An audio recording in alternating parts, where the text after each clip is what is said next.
नमस्कार, आप देख रहे हैं कंज्यूमर अड्डा और आपके साथ मैं हूं विपिन भट्ट। बहुत बहुत स्वागत है आपका इस शो में। और आज हम बात करेंगे आपकी टैक्सिंग की। दो टैक्स रिजीम और ऑप्शन का हो गया है थोड़ा सा टेंशन, क्योंकि बजट में अनाउंस हो गया था कि इस साल से जो न्यू टैक्स रिजीम है वो आपकी डिफॉल्ट टैक्स रिजीम होगी और साथ में कई बदलाव भी किए गए थे। उन बदलाव के बाद नो डाउट कि जो हमारा नया टैक्स रिजीम है वो भी काफ़ी आकर्षक हो गया था। लेकिन सबसे बड़ा सवाल यही कि भाई मेरे लिए, मैं जिस पे ब्रैकेट में हूँ, मेरे जिस तरह की पुरानी कुछ या तो लोन्स ले रखे हैं या इन्वेस्टमेंट कर रखे हैं, उनके बाद मैं क्या करूँ, मैं कौन से टैक्स रिजीम में जाऊँ, पुराना टैक्स रिजीम लेना बेहतर होगा या नए टैक्स रिजीम में जाना ज़्यादा फायदेमंद होगा, ये सवाल सबके मन में उसी वक्त से उठ गया था। हमने तब भी कुछ शोज़ करके आपके उस सवाल का जवाब देने की कोशिश की थी। लेकिन एक बार फिर से ये हाई टाइम है। क्यों? क्योंकि आपके तमाम ऑफिसेज में जहाँ जहाँ आप काम करते हैं आपको HR के मेल्स आ गए होंगे कि भाई अब वक्त आ गया है कि आपको डिक्लेयर करना पड़ेगा कि आपको कौन से टैक्स रिजीम को चुनना है। बाय डिफॉल्ट, जैसा सरकार ने कहा था कि न्यू टैक्स रिजीम आपका एक डिफॉल्ट टैक्स रिजीम होगा, लेकिन अगर आपको ओल्ड टैक्स रिजीम में जाना है तो आपको अपने ऑफिस के HR को ये इन्फॉर्म करना पड़ेगा कि मैं पुराने टैक्स रिजीम में ही रहना चाहता हूं। और वो भी तब जब आप एक इन्फॉर्म डिसीजन ले कि भाई आपके लिए बेहतर क्या है, अच्छा क्या है। तो आज इससे पहले कि अपना फाइनल आप फैसला करें, एक दो दिन में आपको फैसला करना होगा, आपकी मदद के लिए हम एक बार फिर से हाजिर हैं। और हमारे साथ आज जुड़ेंगे या इनफैक्ट जुड़ गए हैं जाने माने टैक्स एक्सपर्ट शरद कौली साहब, हमारे टैक्स गुरु। सर बहुत बहुत स्वागत है आपका। और आगे शो में हम कुछ इस तरह से बढ़ेंगे कि लक्ष्मण रॉय जो कि इस चैनल पे टैक्स गुरु शो करते हैं, शरद जी के साथ आप उन्हें अक्सर देखते हैं, वो भी जुड़ेंगे, कुछ एक्सप्लेनेशन देंगे, कुछ डिफरेंट एग्जांपल अलग अलग पे बैकेट के साथ वो आपको बताएंगे। जुड़ ही गए, इनफैक्ट हमें साथ दिखाई दे रहे हैं कि कैसे चलना है। और उसके बाद हम कुछ सवाल जवाब का सिलसिला रहेगा, कुछ दर्शक हमारे साथ जुड़ेंगे। राइट, तो शुरुआत करते हैं, लक्ष्मण रॉय के पास चलेंगे हम पहले। लक्ष्मण जी, ये एक बड़ा टेंशन है इस वक्त कि भाई पुरानी टैक्स रिजीम चुनूं कि नई टैक्स रिजीम चुनूं। आपने कुछ कैलकुलेशंस किए हैं, उस आधार पे आप बताइए कि क्या आपके कैलकुलेशन कह रहे हैं। देखिए, दरअसल ये कैलकुलेशन बताऊंगा मैं और कैलकुलेशन का आधार भी बताऊंगा, जिसके बाद बिल्कुल कोई टेंशन नहीं रहने वाला है कि आपको न्यू टैक्स रिजीम चुनना है कि पुरानी टैक्स रिजीम चुनना है। तो ये देख लेंगे आप, तो उसके बाद सारे कंफ्यूजन आपको दूर हो जाएंगे। तो सबसे पहले आपको बताऊं कि नई टैक्स रिजीम पुरानी टैक्स रिजीम में क्या अंतर है। तो सबसे पहले नई टैक्स रिजीम में देखिए, 3 लाख तक 0%, 3 से 6 लाख तक 5%, 6 से 9 में 10%, 9 से 12 में 15%, 12 लाख से 15 लाख में 20% और 15 लाख से ऊपर अगर सालाना आमदनी है तो 30% आपको टैक्स देना पड़ेगा। तो ये रही बात नई टैक्स रिजीम की। अब बात करता हूं आपको पुरानी टैक्स रिजीम में। तो पुरानी टैक्स रिजीम में जो आप टैक्स की व्यवस्था देखेंगे, उसके तहत 2.5 लाख रुपए तक सालाना आमदनी है तो कोई टैक्स नहीं लगेगा। 2.5 से 5 में 5%, 5 से 10 में 20% और 10 लाख से ऊपर सालाना आमदनी है तो 30% आपको टैक्स लगेगा। तो ये तो रहा टैक्स स्लैब।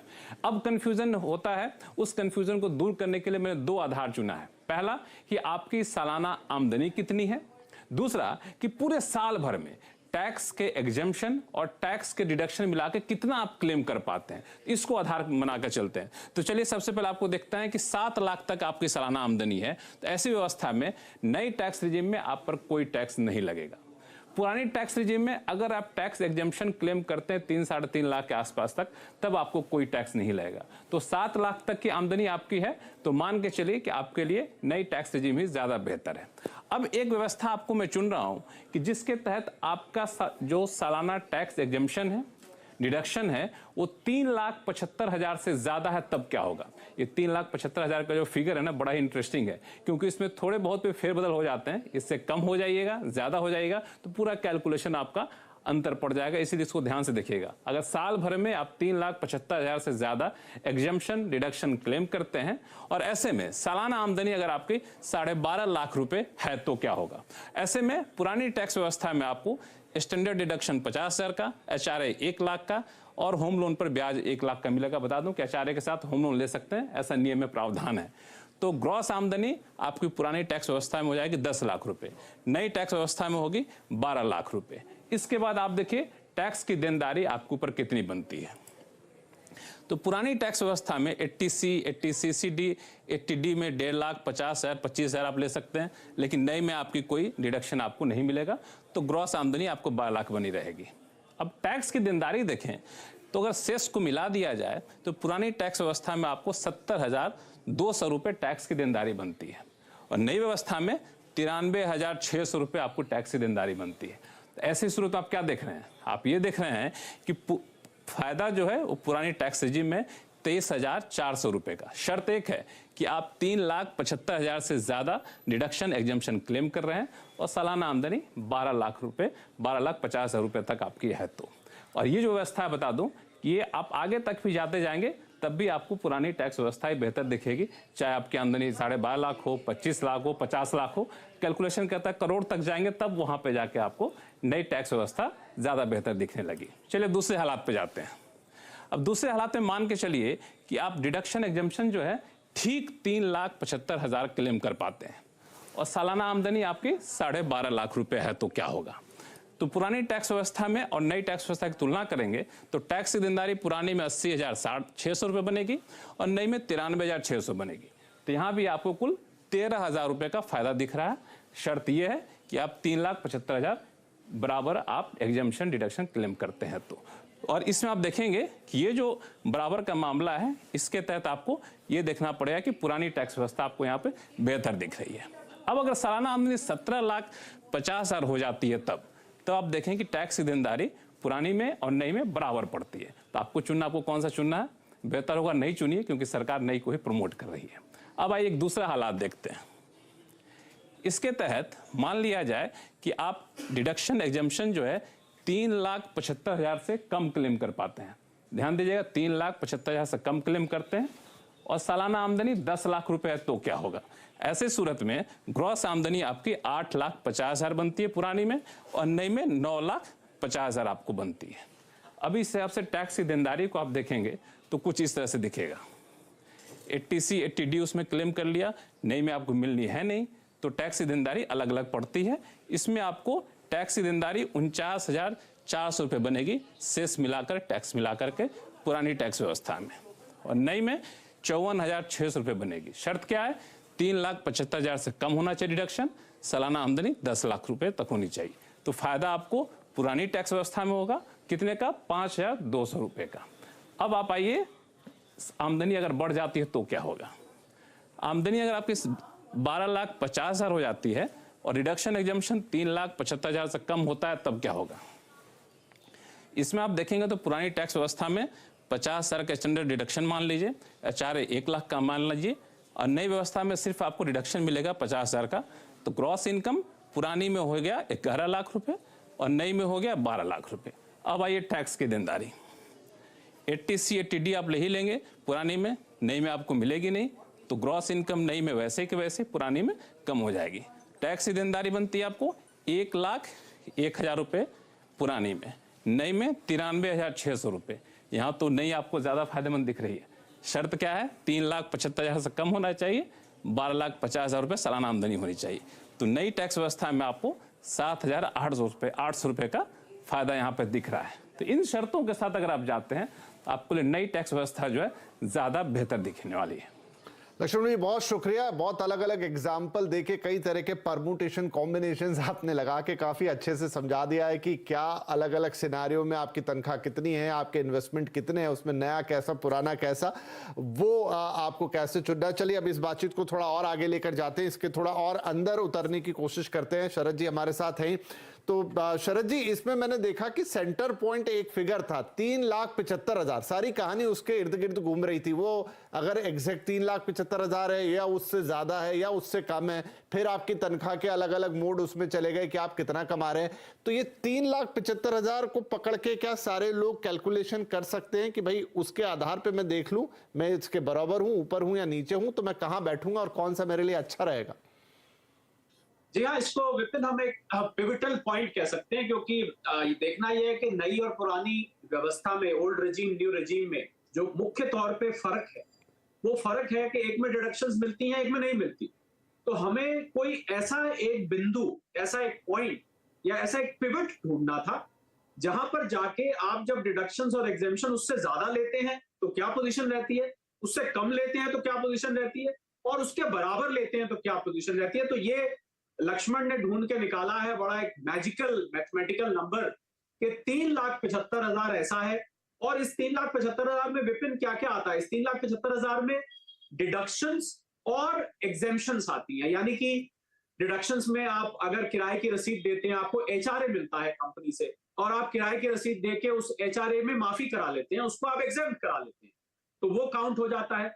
और इसमें कई दफे मान लीजिए, अभी हम क्योंकि यहाँ पर टेबल पे एग्जाम्पल दिए हैं, तो आप बहुत सारी चीजें लेंगे तो बहुत परमिटेशन कॉम्बिनेशन असंख्य हो जाएंगे। मान लीजिए एलटीए मिलता है, और इसके बाद डिडक्शंस में आए तो चैप्टर 6A के अंतर्गत जो डिडक्शंस होती है, एटीसी है, एटीडी है, एटीजी है, एटीसीसीडी 1B है, बहुत सारी है।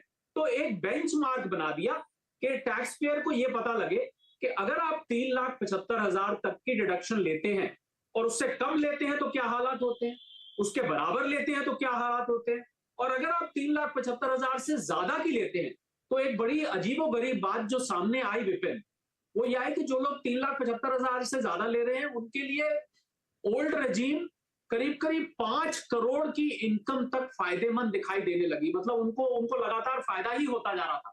तो ये मुझे लग रहा है कि एक पिवटल पॉइंट निकल के आया। तो 3,75,000 को कोई ये ना समझे कि खाली जिनका जिक्र अभी टेबल पे वीडियो वॉल पर हो रहा था कि खाली वही है, ये कोई भी डिडक्शन हो सकती है 375 में, इनके अलावा कोई हो। नंबर मैजिकल है, 375 की डिडक्शन एग्जेम्पशन आप लेते हैं तो एक पिवटल पॉइंट निकल के आ जाता है, जिसमें आपको यह निर्णय लेने में आसानी हो जाएगी कि यहां जाए कि वहां जाए। टैक्स पेयर के सामने बहुत बड़ी विभिन्न समस्या बनी हुई है कि टैक्स देने की राह में इधर जाएं कि उधर जाएं। मैं तो कहता हूं जहां 2 पैसे बच जाएं उस राह पे आप जाएं, बड़ी सीधी सी बात है। तो ये इसलिए एक बेंचमार्क नंबर इसको विपिन दिखाया गया है।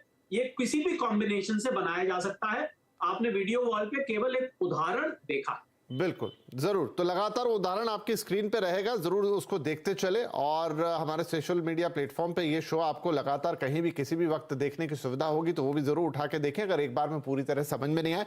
चले शरद जी, अब कुछ दर्शकों के सवाल ले लेते हैं, उससे ये सिचुएशन थोड़ी और क्लियर होती चलेगी।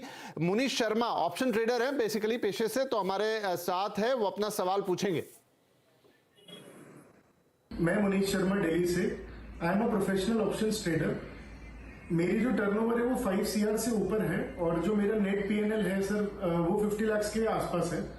तो मेरे को ये चीज पूछनी थी आप लोगों से कि जो न्यू रिजीम है और ओल्ड रिजीम है उसमें मेरे लिए ज्यादा बेनिफिशियल कौन सा होगा, और मेरे प्रोफेशन में ज्यादा रेलिवेंस कौन सी रिजीम का होगा, एंड टैक्सेशन का सर क्या इफेक्ट पड़ेगा। जी, तो 5 करोड़ से ये आ गए शरद जी, 5 करोड़ के आसपास है, उससे ऊपर का इनका टर्नओवर है। तो वो आपका जो अभी आप मैजिकल फिगर बता रहे थे, पिवटल फिगर बता रहे थे, वही सेम इनके लिए भी लागू होगा? नहीं विपिन, मुनीश को मेरी सलाह ये है, ये जो 5 करोड़ की फिगर बता रहे हैं ये टर्नओवर है।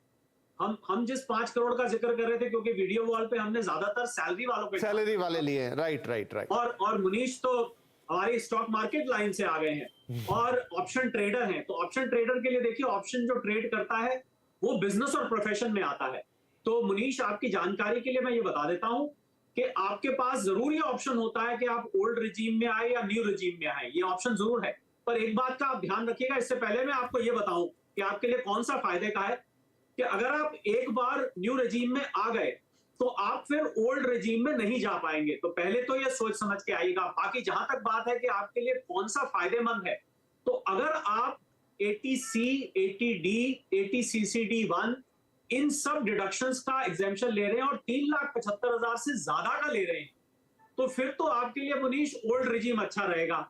अगर आपका 3,75,000 से कम यूज करके आप टैक्स बचा रहे हैं तो आपके लिए न्यू रिजीम फायदेमंद रहने वाला है। पर ये जरूर मुनीश ध्यान रखिएगा कि अगर आप एक दफे न्यू में आ गए, क्योंकि आपकी बिजनेस इनकम है, एक दफे आप न्यू में आ गए तो आप फिर ओल्ड में जा नहीं पाएंगे, आप हमेशा वही के होकर रहेंगे।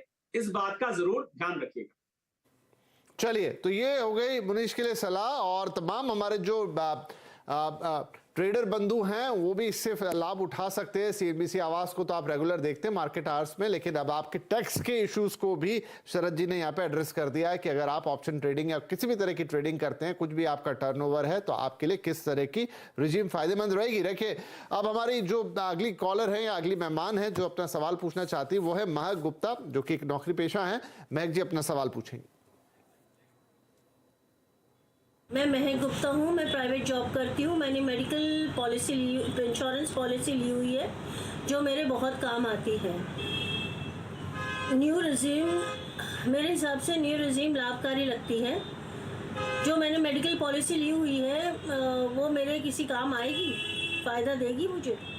हाँ, ये अच्छा सवाल है। बहुत सा अभी तक तो मेडिकल पॉलिसीज इसीलिए बिकती थी कई सारी कि उनका फ़ायदा टैक्स में मिले, मेडिकल पर्पस तो बाद में उनका आता था।